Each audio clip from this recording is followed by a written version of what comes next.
ইসরায়েলের বিরুদ্ধে আপাতত শেষ হলেও শেষ হচ্ছে না ইরানের যুদ্ধ।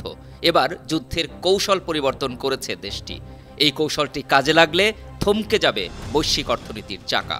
পারস্য উপসাগরের জ্বালানি ছাড়া হোঁচট খাবে যুক্তরাষ্ট্রসহ পশ্চিমা অনেক দেশের অর্থনীতি। সিরিয়ায় নিজেদের কনসুলেট ভবনে হামলার জবাব দিয়েছে ইরান। তবে তেল আবিব পাল্টা পদক্ষেপ নিলে তেহরানও চুপ করে থাকবে না।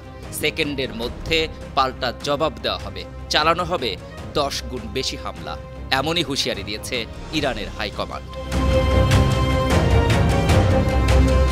তবে ইরানের এই হুঁশিয়ারিকে পাত্তা দিচ্ছে না ইসরায়েল সরকার। যে কোনো মূল্যে তেহরানের বিরুদ্ধে প্রতিশোধ নেওয়ার জন্য মরিয়া হয়ে উঠেছে তেল আবিব। যুদ্ধকালীন মন্ত্রিসভা এ বিষয়ে এখনও সবুজ সংকেত দেয়নি। প্রধান মিত্রদেশ যুক্তরাষ্ট্রও হামলা চালানোর বিপক্ষে অবস্থান নিয়েছে। তারপরও প্রতিশোধ নেয়ার সিদ্ধান্তে অনড় ইসরায়েল। তেল আবিবের যুদ্ধাংদেহী মনোভাবের কারণে বসে নেই তেহরানও। তারাও পাল্টা ব্যবস্থা নিয়ে রেখেছে। আকাশপথে যুদ্ধের পাশাপাশি এবার তারা পানিপথকেও বেছে নিয়েছে।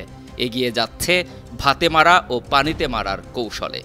আর এক্ষেত্রে তুরুপের তাস হিসেবে ব্যবহার করছে হরমুজ প্রণালীকে।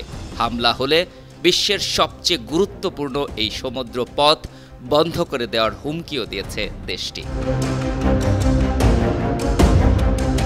হরমুজ প্রণালীর মাধ্যমে মধ্যপ্রাচ্যের তেল যায় এশিয়া, ইউরোপ, উত্তর আমেরিকা এবং অন্যান্য জায়গায়। এ প্রণালীর একদিকে আছে আরব দেশগুলো, যাদের সঙ্গে যুক্তরাষ্ট্রের ভালো সম্পর্ক রয়েছে। অন্য পাশে রয়েছে ইরান। হরমুজ প্রণালীর সবচেয়ে সংকীর্ণ যে অংশ, সেখানে ইরান এবং ওমানের দূরত্ব মাত্র 21 মাইল। হরমুজ প্রণালী এখন গলার কাটা হয়ে দাঁড়িয়েছে পশ্চিমাদের। বলতে গেলে গুরুত্বপূর্ণ এই সমুদ্র পথ বন্ধের হুমকি দিয়ে গোটা বিশ্বকে চোখ রাঙাচ্ছে ইরান। বিবিসির রিপোর্ট বলছে, বিশ্বের মোট বাণিজ্যের 80% হয় সমুদ্রপথে। 2021 সালে একটি জাহাজ আটকে সুয়েজ খাল 6 দিন বন্ধ থাকায় বিশ্ব অর্থনীতি 1000 কোটি মার্কিন ডলারের ক্ষতি হয়। আর এই খালের চেয়ে বেশি গুরুত্ব রাখে মধ্যপ্রাচ্যের হরমুজ প্রণালী। এ প্রণালী ছাড়া পারস্য উপসাগর পাড়ি দেওয়ার কোনো পথ নেই। পৃথিবীর মোট জীবাশ্ম জ্বালানির প্রায় অর্ধেক সঞ্চিত আছে উপসাগরীয় অঞ্চলে। জমা রয়েছে বিশ্বের মোট প্রাকৃতিক গ্যাসের 40%। এসব জীবাশ্ম জ্বালানি বিশ্বব্যাপী সরবরাহ করতে পাড়ি দিতে হয় হরমুজ প্রণালী। ফলে এ প্রণালী বন্ধ করে দেওয়া হলে থমকে যাবে বৈশ্বিক অর্থনীতির চাকা। পারস্য উপসাগরের জ্বালানি ছাড়া বহু দেশের অর্থনীতিই হোঁচট খাবে। তাই কোনোভাবেই তেহরানের হাতে বিশ্বের অন্যতম গুরুত্বপূর্ণ এই প্রণালীর একচ্ছত্র নিয়ন্ত্রণ দিতে চায় না ওয়াশিংটন। নিয়ন্ত্রণ ঠেকাতে গুরুত্বপূর্ণ এ নৌপথ রক্ষায় উপসাগর জুড়ে তাদের রয়েছে কয়েক ডজন সামরিক ঘাঁটি। সক্রিয় রয়েছে যুক্তরাষ্ট্রের 5ম নৌবহর।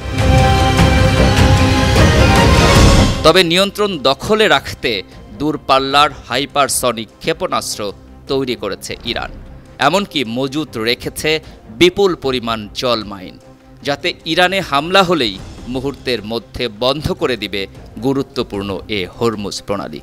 পশ্চিমা অবরোধের কারণে ইরান যদি তেল বিক্রি করতে না পারে, তবে কোনো উপসাগরীয় দেশই তা করতে পারবে না। হয়তো এমন হুমকির কারণেই ইরানকে খুব বেশি খেপাতে চাইছে না যুক্তরাষ্ট্র, আর হামলায় তেল আবিবের সঙ্গী হতে চাইছে না ওয়াশিংটন। News desk, 52 TV.